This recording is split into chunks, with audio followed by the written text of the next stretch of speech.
நம்ம எவ்வளவுதான் உயர்ந்த பதவிக்கு போனாலும் நம்ம வேலைக்கான பழக்கவழக்கங்கள் மாறணுமே தவிர, தன்னோட சுயநலத்துக்காகவும், சுய லாபத்துக்காகவும் எதையுமே அபகரிக்கவோ, மாத்திக்கவோ கூடாதுங்க.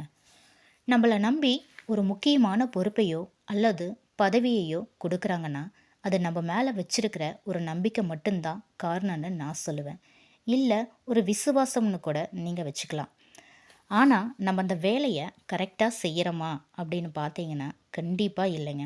அந்த வேலையில இருந்துக்கிட்டே நமக்கு தேவையானது எல்லாமே நாம்ப அத செஞ்சுக்கிறோம்.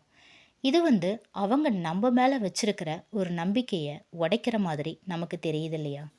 நமக்கு கொடுத்துருக்கிற வேலைய நம்ம கரெக்ட்டா செஞ்சாலே எல்லாமே சரியா நடக்குமே! ஆனா, நம்மனால ஏன் அந்த வேலைய செய்ய முடியல? அந்த வேலைய செய்ய ஏன் நம்ம மனசு ஏத்துக்க மாட்டேங்குது? அப்படின்னு யோசிச்சிருக்கீங்களா? நம்ம வேலைய நம்ம கரெக்டா செய்ய தவறினோம்னா, எல்லாத்தையும் இழந்துட்டு நிக்கிற நிலைமையில தான் நம்ம நிப்போம்.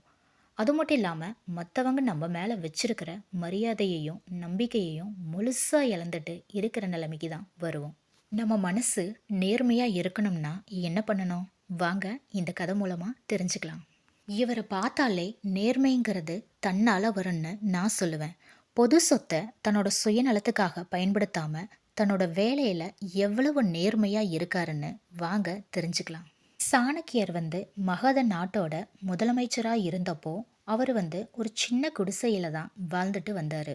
ஒரு முறை சீன நாட்டிலிருந்து ஒரு பயணி அவர பார்க்க வந்திருந்தாரு.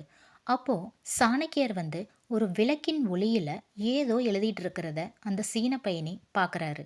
சீன பயணி உள்ள வந்ததுமே சாணக்கியர் எரிஞ்சுக்கிட்டு இருக்கிற அந்த விளக்க அணைச்சிட்டு மற்றொரு விளக்க ஏத்துறாரு.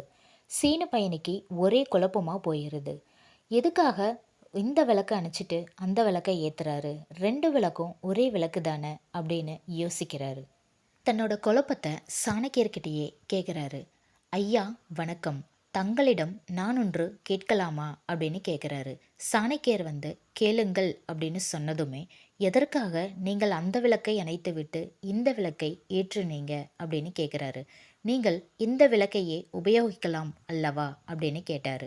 அதுக்கு சாணக்கியர் புன்னகையுடன், முதல் விளக்கில் இருந்தது அரசு கொடுத்த எண்ணெய் அப்படின்னு சொல்றாரு. நான் அரசு வேலையை செய்து கொண்டிருந்தவரை அந்த விளக்கை எரித்தேன். இப்பொழுது நான் உங்களிடம் தனிப்பட்ட முறையில் பேசப் போகிறேன். அதனால் நான் என் சொந்த பணத்தில் வாங்கிய எண்ணெய் ஊற்றப்பட்ட விளக்கை ஏற்றினேன் அப்படின்னு சாணக்கியர் தன்னோட பதில சீன பயணிக்கிட்ட சொல்றாரு. அரசு கொடுத்த எண்ணெயை கூட தன்னோட வேலைக்காக பயன்படுத்தினாரே தவிர தனக்காக எதையுமே பயன்படுத்திக்க விரும்பல.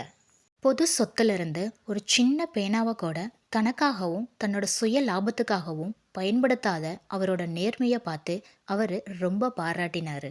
இந்த கதையை கேட்டதுக்கப்புறம் நம்ம வேலையில் மட்டும் இல்லை, எல்லாத்துலேயும் நேர்மையாக இருந்து எல்லாத்துலேயும் செயல்படணும் அப்படின்ட்டு நான் நினைக்கிறேன். நீங்களும் அதை பின்தொடர்ந்து வருவீங்க, கண்டிப்பாக வரணும். வாங்க, நேர்மையோட முக்கியத்துவத்துக்கு எல்லாரும் கை கொடுப்போம்.